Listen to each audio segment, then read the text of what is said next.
Hello folks, today I'm going to be reviewing the Sky Q system of internet and television boxes. Now these boxes record TV, can also download it, record it live, watch it live, and a few other things as well, which we'll go into now. They've been out for a little while, but they've been updated multiple times, so we're going to have a look and see how this does in 2023. So you've seen the box already, so that's nice and slim. It has a little fan in it, but it doesn't make much noise unless you restart it for some reason. They do crash occasionally, but this is the remote, the original remote that would have come with the Sky Q box. We put this little thing on here because otherwise it slides around everywhere. So it's got a touchpad here. The new remotes do not have that. And you've got your Sky button that brings you back to the main menu, off, your search button. This button here goes back, but if you hold it you can change the extension on your TV. That's extra options. That's another home button. You've got your volume controls, record, all these buttons here which you don't often use, but they're all there anyway. It's a nice light remote. It's Bluetooth, so it doesn't matter how far away you are, whether you've got line of sight, and it will control your TV volume and power and stuff as well. So it's kind of an all-in-one for the most part. Pretty nice little remote. They don't make them anymore, unfortunately. I don't think a lot of people liked the touch controls here. You'd swipe, for example, across from here to spin forwards and swipe back that way. Honestly, I thought it was brilliant, but the newer ones are a lot more basic. It does have voice control as well, a little button on the side here. That is particularly useful if you're wanting to search for one of the many programs that are on there, or for example, if you're trying to look to open up an app and you don't want to scroll down to apps and that, you can just press YouTube, and up comes my channel. So when you turn on your Sky Q box, you'll come straight into the home screen here. And from here you can look at the things that Sky think are the top picks for you to watch. Some of which I agree with, some I don't. Succession is pretty good in my opinion. You can then scroll down, you can see kids' favourites, things your kids might want to watch, the top 10 that people are watching this week, recent things we've recorded, new episodes of Barry, can highly recommend that. Continue watching, yeah that's right, we watch BGT, but we do spin through the boring bits. You've got all your apps then, which you can use voice control for as well, which I'll show you now. For example, if I want to open up YouTube, I would press the button on the remote here, and I would say YouTube.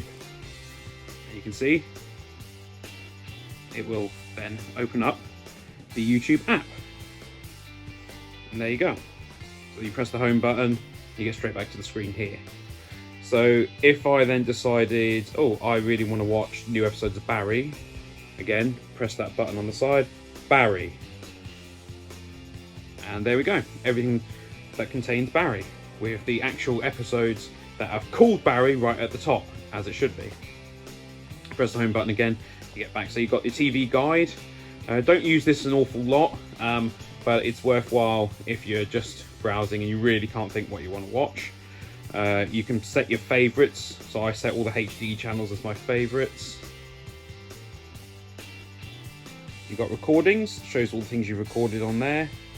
As you can see, me and my lady both use this, so we've got quite a variety of things.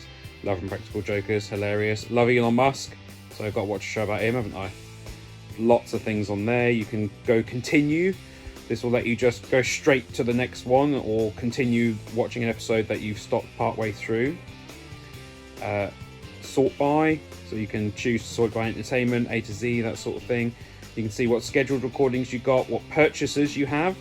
So for example, you can see here all the things that I've bought or been given by Sky for free on the Sky store. Some pretty cool things on there, I think. Rentals, you can see them if you have them and you've got some time left to watch them, they'll appear on there. And you can manage your recordings, you can delete things, for example, that are taking up a lot of space, so it will tell you how much disk space you've got, if anything's downloading, and then you can go through and delete things. In the deleted section, you can undelete them or delete them forever. The Skybox will automatically delete them forever as and when it starts getting full, so you don't really have to worry about that. You've got your catch-up TV options. You get BBC, ITV Player, all this sort of stuff. pretty useful there. You got your on demand, very useful again. There's a lot of good stuff on here. Again, it's not going to be for everyone, but there's plenty of stuff available so you should be able to find stuff, including older stuff like Sopranos, which is still excellent but a bit older, and foreign things like Gamora, again, which is excellent. So there's plenty of good stuff on there. You've got your Sky box sets, lots. I mean, you've got tons to watch, in all honesty. You can see what you've got going on with Netflix, your Sky channels. Paramount Plus comes included as part of Sky, your Sky Store, and all the content that they've got in Ultra HD, which is quite a good amount. Sky Cinema, if you paid for it, we do pay for it. We don't often go to the cinema, so Sky Cinema is pretty cool because once it comes on here, we then have it. And you can see, got loads in 4K. There's plenty of options on there. You can go by actor, Sky Store, or you can just go by all, and you might see some stuff that you didn't even know you would like, but it's there. You've got your Sky Store. This is where you can buy things or rent things.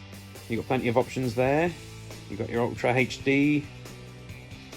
Tends to be you can't buy the Ultra HD things for some reason. You can only rent them. I'm not sure about that. Why? Maybe it takes up too much room on the hard disk. I'm not entirely sure on why that's the case. You've got a section for offers. Very useful, because you can see there's lots of Star Wars on offer right now. So if I was to go on that to buy it, you would see to buy and keep it is $5.99. So that's not bad, really, if you're into Star Wars, of course. You can go all. You got sport. We don't have sport on there. As you can see, it offers you to upgrade. But Sky, if you're into sports of any kind, Sky is probably the best place to go and find that. Got all your kids channels. Some of this stuff is actually really funny. We watch it with our little one. You got things like Teen Titans Go, which is actually pretty funny. There's lots of options on that. You can turn on safe mode. So if you're gonna, for example, I don't know, go and make dinner and you leave your kid watching something there, you can turn that on and then they can't watch anything they shouldn't be. You can stream audio directly to your device, or you can like listen to audio through the radio channels that are on there. You've got Spotify and that, but you can stream it directly with Bluetooth, but I choose to use Spotify, or I play a bit of music from YouTube.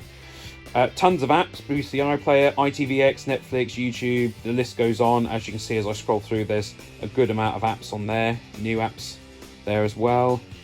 You've got little games on here now as well. They don't run amazingly well, in all honesty, but it's a little bit of fun if you're a bit bored maybe. You've got Spotify, use that a lot.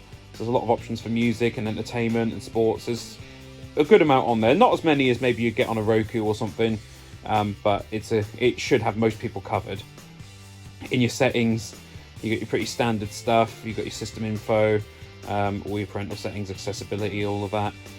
You can set up the remote control. So that's the Sky Q remote that used to come with them. This is the one that now comes with them. Still works great, but I do prefer the touchscreen sort of settings on there. Bluetooth, you can have it in 4K. Ours is in 8-bit because it's not a HDR TV. If it was a HDR TV, it'd be in 10-bit. Dolby Digital Plus is basically Dolby Atmos on one of these boxes.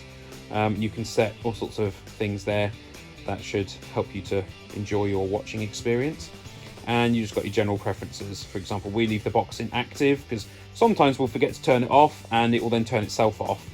We don't put it in eco because in the past that's caused issues with the mesh network. So all of these Sky boxes come together and form a mesh Wi-Fi network, but we found in eco mode in the past, when you want to then use your Wi-Fi, it doesn't always come straight back up. It might work now, but it's quite annoying, so we tend not to do that.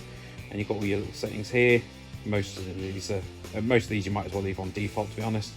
Manual tuning you'll never use, and favorites, you can control your favorites on there. You've got a good help section, plenty of stuff on there. And My Sky, you can upgrade your Sky package and that from there. So overall, a pretty good package for what you get. You can have Netflix and whatnot included in there, so you have plenty of content to watch. In fact, way too much content, really, in all honesty. Good amount on there. If you bundle it up with Sky Broadband, then you get a pretty good offer on that, and you can add Sky mobile in there, and you get really sort of good offer then. Some people say it's expensive, but I think when you consider you get Paramount Plus and Netflix and all the Sky content and Sky Cinema, and we use it for our internet as well, and we pay probably about £112 a month. You know, that's not too bad really when you're considering you're paying line rent on stuff in there as well. I think you're getting a fairly good offer. Now, of course, you could go the naughty route and somehow manage to stream these things where you perhaps shouldn't. I don't really understand why people do that. It's not that expensive, in all honesty. You've bought the TV and that, and I know there's a cost of living crisis and whatnot, but I think when you start streaming stuff illegally, not only is it illegal, but also you don't get the highest quality. On here you can have 4K, you can have the highest quality sound, nice clear picture and everything, but you're going to watch it in a low resolution on some weird website. Just doesn't seem the way to do it for me, but each to their own. I know times are hard and whatnot. So what about any downsides with this? Well, it does crash occasionally, nowhere near as often as it used to, but occasionally it will crash and you won't be able to recover it. You'll need to go around the back of the box and just pull the power cable out, leave it 5-10 seconds, put it back in, and that fixes it. Occasionally the mesh network will play up a little bit, but again, it's gotten so much better since this came out in, I think, 2014, 2015. It's gotten so much better since then, and it doesn't really happen too much, but those are the minor sort of bad issues. Sometimes Sky update the box and people don't like how it's changed. For example, it used to be you'd have your setting up there where you'd have the screen and you'd come across to this and then it would keep a little video playing up there, but they've stopped that. Not the end of the world, but it's a little annoying thing. I really like how the menus are all pictures as well. It used to just be all writing on the older boxes, but it's all pictures. It's all very nice to look at, all very easy to use. As you can see on these older remotes, you can just swipe. I can highly recommend, if you can get one of these second hand, get one, because it really is nicer to swipe rather than press the buttons, in my opinion. Maybe not for everyone. So that's been my review of the Sky Q box in 2023. And something I should also add, you can add more boxes into this, so you can watch in other rooms, and it just streams the content backwards and forwards between the boxes. So I hope you've enjoyed this video. If you have, remember to hit that like button, leave me a comment, tell me if I've missed anything out, or whatever you want really, and give me a subscribe, hit that bell icon, check out my Patreon if you really want, and that's about it for me for today. So thank you for watching, and have a great day.